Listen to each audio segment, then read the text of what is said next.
Bienvenue dans les coulisses d'une journée pas comme les autres. Il est tôt, les portes seront ouvertes au public demain, mais ici c'est déjà l'effervescence. On est au tout début de la préparation de la bourse aquariophile du Gapo, ce moment que tous les passionnés attendent avec impatience. Les adhérents installent les bacs, les poissons prendront demain leur marque à partir de 8 heures. Et tout le monde s'active pour que tout soit prêt. Suivez-moi, on va plonger ensemble dans cette ambiance unique entre passion, partage. C'est parti. Ça commence par un bruit familier. Clac. La première table vient d'être montée. Seule au milieu de la salle encore vide, elle semble perdue, mais c'est elle qui lance la mécanique. Bientôt d'autres tables la rejoignent. On les aligne, on les ajuste, ça parle rallonge, bac, nappe, scotch, niveau à bulles. Les chariots roulent, les cartons s'empilent, les premiers bacs apparaissent. Et avec eux, les premières gouttes d'eau. Les premiers tapes. Pas vu mon épuisette? L'ambiance est calme mais concentrée. Chacun installe son petit monde. Les poissons arrivent par dizaines, encore dans leur sac. Ils attendent leur place. Un à un, les exposants montrent leurs univers. Eau, lumière, déco, petits panneaux et parfois une touche d'humour. On s'entraide, on se sourit, on se reconnaît d'une bourse à l'autre. C'est pas juste du montage, c'est un rituel. Les bénévoles veillent au grain, sécurité, signalisation, buvette, électricité. Tout doit rouler. Et sans qu'on s'en rende compte, la magie opère.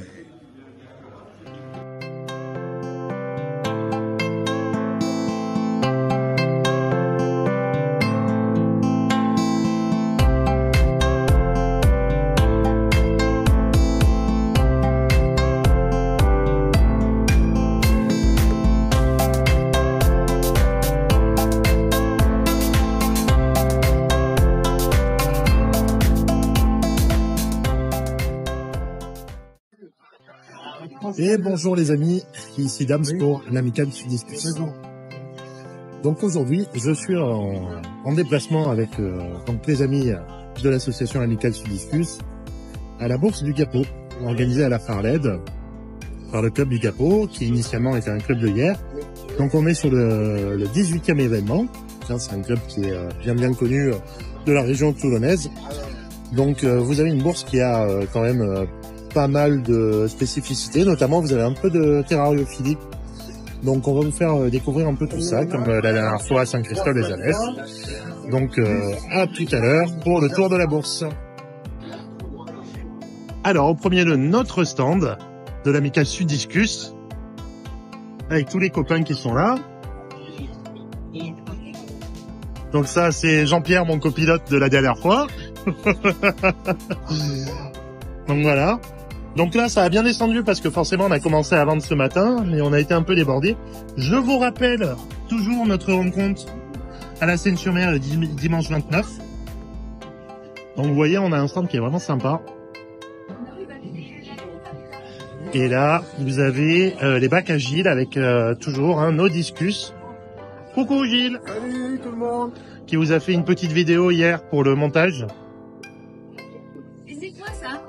Et les crevettes, donc là il en reste quelques-unes, quelques plantes réservées, avec très concentré. Tu dis bonjour s'il te plaît, bonjour.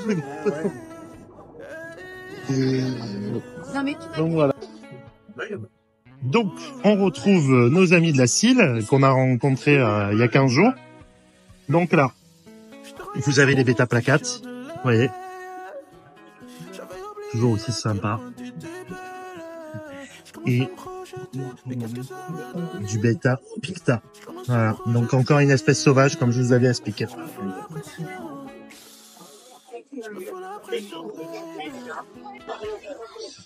Donc on trouve vraiment des petites merveilles en bourse avec des éleveurs qui sont passionnés. Et là vous avez une espèce de poécylidée que j'adore. Donc poécylidée, c'est la même famille que les guppies.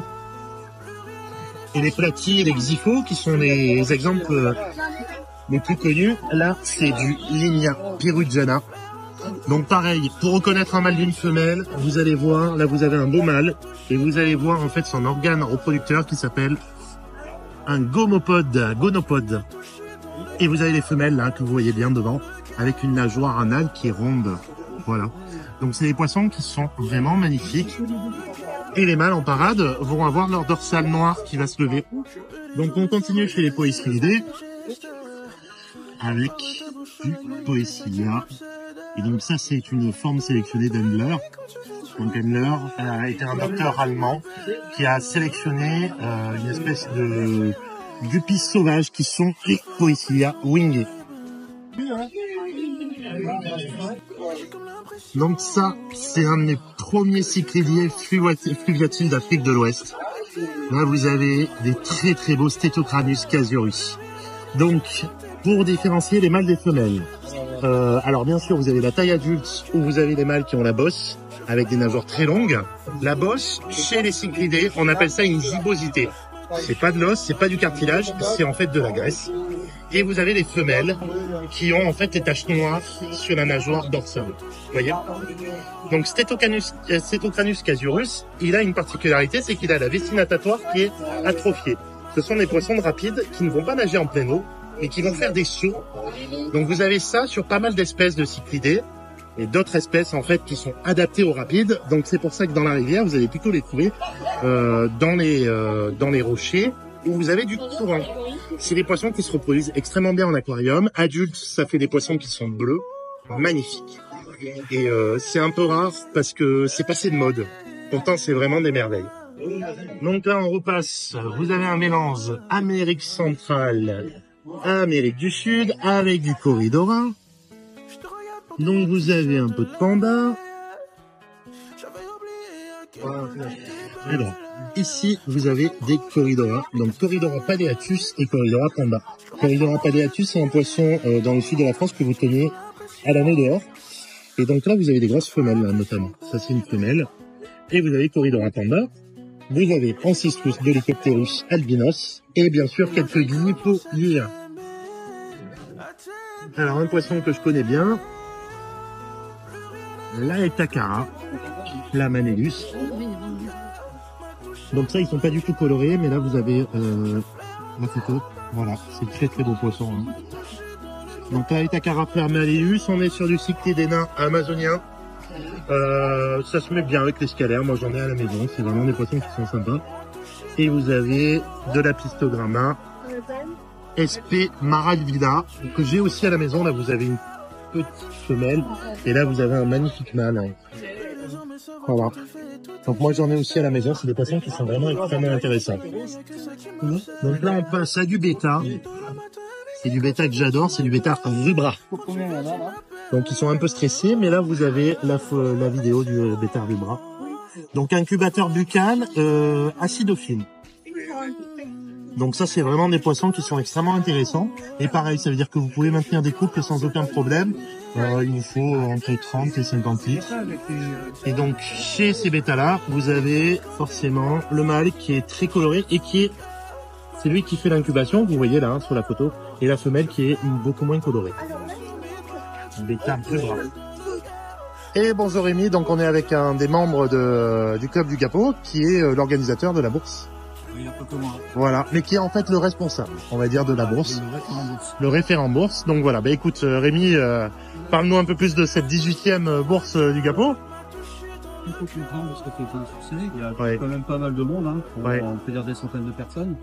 En tout, j'ai 30, voilà, aussi bien professionnels qu'amateurs, avec 26 bacs d'eau douce, 4 bacs récifaux. Il y a de la terrario, il y a eu beaucoup de choses, des plans de grâce un petit peu aussi, voilà. Donc ouais, c'était sympa. Donc pas mal de choix et un franc succès. Bon bah écoute, hein, en tout cas merci de nous accueillir hein, avec le club. Puis moi je vais continuer mon tour. Allez, à bientôt Rémi. À plus tard. Alors, comme je vous ai expliqué, à la bourse du Gapo, nous sommes sur, en fait, une bourse qui fait aussi de la terrariophilie. Et là, nous sommes avec l'élevage Ogireptiles, qui font autant des serpents que des cloportes. Eh bien, bonjour. Bonjour. Alors, présentez-nous un peu les espèces que vous avez, notamment les cloportes, parce que je pense que je vais repartir avec une ou deux espèces d'ailleurs. Alors. On a plusieurs espèces de cloportes, donc on a les Porcelius. Oui. qui vont être des espèces qui vont être dans des milieux plutôt secs. D'accord. On a les Armadillidium, donc il y a plusieurs variétés, hein, Bien sûr. les couleurs un petit peu, Ouais. qui vont être assez faciles pour des débutants. C'est des espèces qui sont assez simples. Oui, donc pour moi. C'est ça qui marche le coup. Ouais. Et après, pour les milieux un peu plus humides, on va plutôt avoir les Cubaris, qui demandent un peu plus d'humidité. Ok. Ah oui, d'ailleurs, c'est très humide. Hein, Oui, c'est- voilà. C'est pour ça quand même un petit peu de mousse pour garder un peu cette humidité-là. Et eux, ils D'accord. s'adaptent bien sur les terrains plantées, Ouais. donc Voilà, avec tout ce qui est Voilà. subtropical, tropical. Exactement. On est chez les crustacés Oui, tout à fait. et on est sur des insectes qui sont des insectes détritivores. Exactement. Donc ce sont les éboueurs en fait. Exactement, les petits nettoyants du terrarium. Donc c'est ça va manger quoi? Ça consomme quoi en fait comme Alors, dans milieu naturel, ça va manger, ça va consommer des feuilles mortes, du bois pourri, tout après tout ce qu'on peut trouver dans le Bien substrat, sûr. voilà, Et ouais. des petits aliments en décomposition. Bien sûr. C'est vraiment du détritivore, hein, Donc niveau on entretien, voilà. c'est très simple, parce que du coup, forcément, on leur met un peu de bois pourri, des feuilles mortes, on peut leur balancer un petit peu de légumes, Oui. sur des légumes, des croquettes, patates Bien douces, sûr. un petit peu de poisson, ils aiment bien Ouais. aussi, c'est un petit peu friand de ça, D'accord. un petit peu d'os de sèche pour un petit peu de calcium, Oui. et puis on est bien. Bon, c'est génial. Et puis là on passe à oh là là, mon ancienne passion hein, maintenant je vais tout arrêter. Souvent.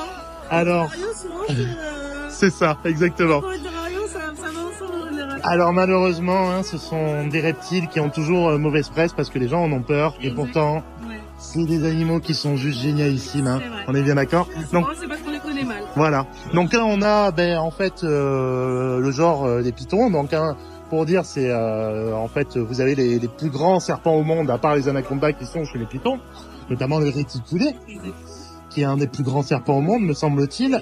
Et là, vous avez, alors c'est quelle espèce que vous avez là? Alors, c'est du python montregursmet, c'est le python, Ouais. on s'appelle le python sanguin. Pour le python sanguin, ok.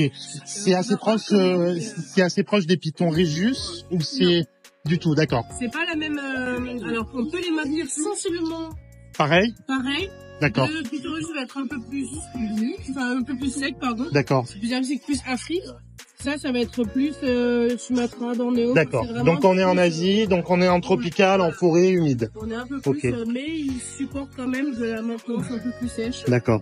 On a les mêmes morphologies, ça veut dire que vous avez les mêmes en fait espèces de sélection que vous faites sur le python Régius ou c'est moins au niveau des couleurs on va avoir quelque chose de plus Au naturel. niveau des couleurs, là, on est déjà sur une sélection. D'accord. C'est-à-dire que ça, c'est déjà une mutation génétique. Nous, qui est D'accord. sorti chez nous il y a 10 ans, Waouh. de façon complètement inattendue. En fait, les D'accord. parents étaient vraiment classiques. Et on a Ouais. eu cette surprise d'avoir ces bébés Ok. qui ne ressemblaient à rien. Moi, j'ai D'accord. fait plein d'éleveurs à l'étranger, en Allemagne, aux États-Unis. Personne n'avait jamais vu ça. Donc, D'accord. on a fait cette petite découverte. Génial.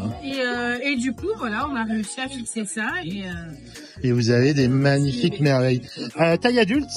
Taille adulte, on est sur entre 1m60 et 1m80 sur Ouais. un serpent qui va peser environ 6 kg. Ça reste du petit serpent. Hein. Ça reste du Petit petit. serpent Ouais. coupe, mais qui est très trapu. Oui, c'est ça. C'est très massif. Hein. Ouais.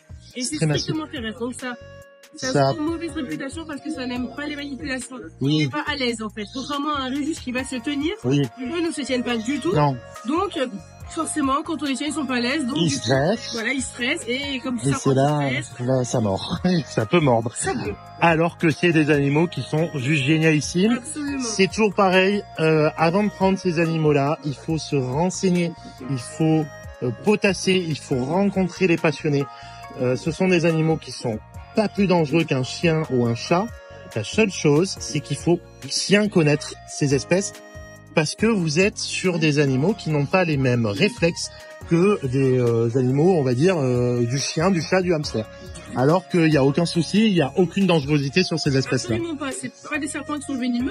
Hein. Bien sûr. Normalement, il n'y a aucun souci là-dessus. Ça Ouais. peut mordre comme un chien, un chat, un Voilà, hamster, exactement. une souris, un rat. Exactement. Ça peut ouais, ça surprend plus que ça ne Oui, fait pas. oui, oui, oui. On est plus vexé que vraiment Ah oui. vexé.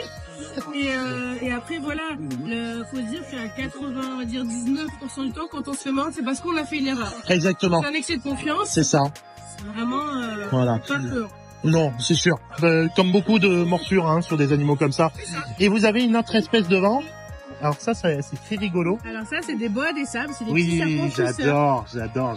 C'est une espèce qui malheureusement n'est pas assez connue. Non, alors que c'est À génialissime. mon sens, c'est pas assez connu. Et ça, c'est vraiment génial. C'est un serpent Ah ouais. qui reste assez petit. Oui, Donc on est sur une cinquantaine de centimètres pour les mâles et environ Ouais. entre 60 et 80 pour les femelles. c'est ça. Et voilà, donc ça a besoin d'un substrat meuble, parce que vraiment ça s'enterre. Ça s'enterre, hein, c'est vraiment fait pour. Bon, ben merci beaucoup pour toutes ces informations et à très vite. Merci. Au revoir. Et donc nous voici ici sur la partie terrario, avec notamment des insectes. Donc ça c'est la nourriture vivante, hein, ce sont des drosophiles, la mouche des fruits, qui vont servir à nourrir ces petites merveilles qui sont des dendrobates. Ici, l'espèce Leucomela. Donc là, vous avez les photos. Donc, ce sont des grenouilles, hein.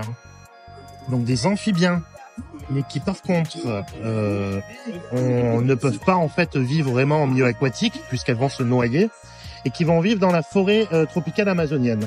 Donc là, vous allez les retrouver au nord du Brésil et au Venezuela. Donc les dendrobates en milieu naturel sont extrêmement toxiques. C'est pour ça aussi qu'elles ont des couleurs comme ça. Mais par contre, elles sont toxiques pour une raison très simple, c'est qu'elles vont ingérer des insectes toxiques parce que élevées en captivité, ce sont des espèces qui sont complètement inoffensives. Mais c'est pour ça qu'elles ont ces couleurs extrêmement chatoyantes. C'est justement pour les espèces qui sont sauvages, indiquer aux animaux qui seraient susceptibles de les prédater, mais qu'elles sont mortelles. D'ailleurs, vous avez pas mal de populations aborigènes, hein, les Indiens d'Amazonie, qui utilisent le mucus de certaines dendrobates pour empoisonner en fait la tête de leurs flèches et pour chasser. Donc les dendrobates, vous allez plutôt les maintenir dans ce type de setup, donc avec des terrariums équatoriales, enfin exotiques, donc avec un fort taux d'hygrométrie.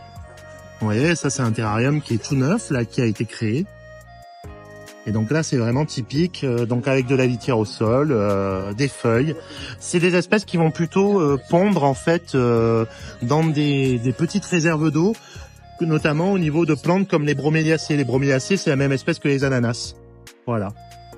Et vous avez la particularité, c'est que certaines en fait femelles portent les têtards sur le dos. Voilà, dendrobate Leucomela. Bon, perso, j'en ai 5 à la maison, j'en suis fada. Donc là, on est chez l'ami Seven Aquario. Salut Manu. Donc voilà, hein, toujours ce petit terrarium vraiment sympa. Et alors là, il a créé des pico-terrariums que je trouve juste phénoménal. Vous voyez, alors, plutôt avec des mousses, des choses comme ça. C'est vraiment tout petit, c'est super mignon. Vous voyez, pour vous dire la taille de la bestiole.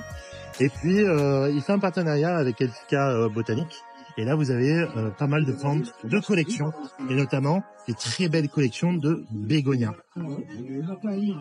Toujours la super bouffe de Panactic Discus. Super bouffe, super bouffe. Et voilà, Seven Aquario, donc hein, n'hésitez pas à aller faire un tour sur son site. Alors, un deuxième stand où là, on est sur des insectes, donc insectopodes. Donc voilà, bonjour à vous deux. Donc voilà, bah écoutez, pareil, hein, présentez-moi un peu les espèces que vous avez. Et là, je vois des gastéropodes. Donc ça. Des petits escargots. Ouais. C'est des Cajacina filica, donc c'est des escargots géants d'Afrique. Ouais. Donc ceux-là, c'est des jeunes. D'accord. Ils ont à peu près 6 mois. D'accord. Et dans 6 mois, ils auront leur taille adulte, donc 2 à 3 fois cette taille-là. Waouh. Donc quelle taille adulte exactement? Ça fait... Alors, je connais pas en centimètres, mais ils font à peu près cette taille-là. Ok.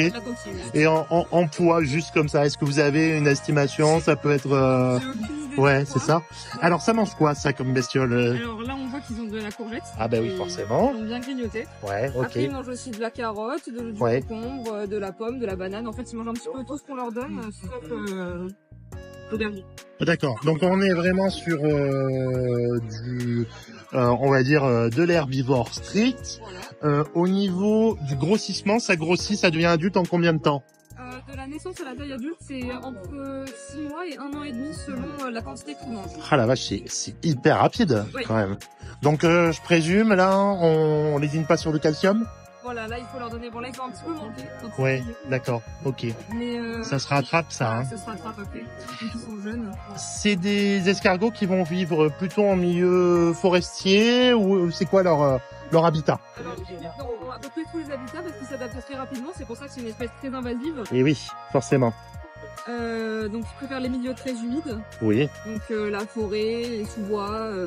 D'accord. Mais dès qu'ils s'approchent beaucoup des villes et des cultures pour tout détruire. Ah oui, c'est ça. Donc, dans beaucoup de pays, il y a des problèmes parce que les gens vont relaxer dans la nature. Comme d'habitude. Voilà. En France, il fait un petit peu trop froid, donc ça risque pas trop d'arriver. Voilà, c'est ça. Mais ouais, ça devient un d'accord. problème dans beaucoup de pays parce que ça date beaucoup trop bien. Ouais. C'est toujours pareil, ça veut dire que les animaux en eux-mêmes ne sont pas nuisibles. C'est malheureusement un problème des gens qui les ont et qui les relâchent. Et malheureusement, c'est notre responsabilité aussi. Hein. On a le problème en aquariophilie avec toute la famille des pomacidés, notamment des ampulaires, où il y a eu un relâchage dans les rizières en Espagne et qui a fait que maintenant c'est interdit à la vente dans toute l'Europe. Bon, et alors là, des cloportes, plein de cloportes encore. Alors ça y est, moi je suis fou. Ça c'est génial. Donc aussi des espèces hyper bigarrées. Donc pareil, on est sur des espèces de sous-bois, on est sur des espèces plutôt de milieu sec. Voilà, Vous avez un peu de tout. Donc là, par exemple, il y a les porcellios espagnols. Ouais, c'est ça. Là, D'accord. il y en a deux espèces, là, il y en a deux. Waouh. Ah ouais, c'est génial. Ok. Ceux-là, c'est climat plutôt sec. Ouais, ok. Après, il y a climat plutôt tempéré avec beaucoup d'espèces qui viennent aussi de France. Donc ceux-là, par exemple, c'est des espèces qu'on retrouve en France, mais c'est des couleurs sélectionnées. D'accord. Donc, on n'est pas sur de la faune sauvage française, ça veut dire que c'est de la faune sauvage française initialement, Voilà. qui a été sélectionnée. Qui a été sélectionné pour faire toutes ces couleurs. Donc, nous sommes sur des espèces d'élevage. Bien d'accord. Rien n'a été prélevé dans la nature. Voilà. Non, mais c'est bon de le rappeler parce qu'on sait qu'on a pas mal de gens qui, voilà, et c'est notre responsabilité de le rappeler aussi. Et là, alors, moi j'adore aussi des blattes. Oh là là là là. Qu'est-ce que c'est joli ça. J'adore ces animaux. Donc ça, c'est des jeunes blattes soupleuses de Madagascar. Ah ouais. Donc après, ça va devenir des grosses blattes qui soufflent Oui. quand on les touche. C'est ça. Donc la blatte, hein, vous en avez à peu près dans tous les milieux, sur tous les continents. C'est un des insectes les plus adaptables et les plus résistants au monde. C'est vrai, hein, les blattes. Et donc là, en fait, adulte, ça fait quoi comme taille? Adulte, ça fait cette taille-là. D'accord, donc c'est des grosses blattes. C'est des grosses blattes. Au niveau, je vous ai pas demandé pour les escargots. C'est vrai, je reviens sur les escargots. Au niveau de l'espérance de vie des escargots. On est sur, si on s'en occupe bien, quasiment une dizaine d'années. D'accord. Les cloportes. Les cloportes entre 1 et 3 ans selon les variétés. D'accord. Et vous avez des reproductions quasiment toute l'année? J'ai des reproductions principalement pour printemps et été. D'accord, donc il y a quand même ces saisonniers au niveau reproduction. Et les blattes, est-ce qu'elles sont comme nos blattes, en fait, est-ce qu'elles font directement des petits qui sont formés ou vous avez des... Ça dépend des espèces. Ouais, Par exemple, celle-là, donc ça c'est des jeunes. ouais, Il n'y a pas d'adultes à montrer. d'accord, Ça c'est des petites. ouais, Ça va sortir directement comme ça. Il n'y a pas d'œufs. d'accord, ok. Mais reproduction sexuée ou parthénogénèse? Sexuée. Mais on a des jeunes complètement formés. Et là, par contre, sur les blattes siffleuses de Madagascar, c'est plutôt des œufs. Ça je sais pas parce que Ouais. c'est pas les miennes. D'accord, ok. Non, mais c'est intéressant. C'est intéressant, c'est génial. Bon, bah écoutez, en tout cas, merci beaucoup pour tous ces renseignements et puis à très vite. Allez, au revoir. Au revoir.